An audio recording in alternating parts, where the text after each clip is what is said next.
మొలకి తాడు ఖచ్చితంగా పెట్టుకోవాలి. మొలతాడు అనేది ఉండి తీరాలి. మొలతాడు ఉంటే వాళ్ళకి శరీరంలో ఉండేటువంటి ప్రతి నాడీ మధ్యస్థానంలో శరీరానికి మధ్యలో మొలతాడు ఉంటుంది కాబట్టి అది నాభి స్థానాన్ని కూడా ఈ యొక్క చక్రాల్లో ఉండేటువంటి మనకి అనాజ్ఞాత చక్రం నుంచి ఆజ్ఞా చక్రం వరకు ఉండేటువంటి చక్రాలని యాక్టివేట్ చేయడానికి, ఆ చక్రాలు పరిపూర్ణంగా పనిచేయడానికి మూలాధార చక్రంలో ఉండేటువంటి వాటిని మనం అనుకూలంగా చేసుకోవడానికి మనకి ఒక రకమైనటువంటి పాజిటివ్ ఎనర్జీ రావడానికి మొలతాడు పనికొస్తుంది. కాబట్టి పురుషులు మొలతాడు ధరించినట్లయితే వాళ్ళకి వీర్య వృద్ధి, సత్సంతాన హేతువు అనేది కలుగుతుంది.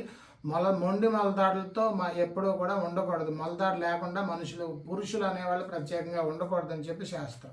అమ్మ దయ ఉంటే అన్నీ ఉన్నట్టే.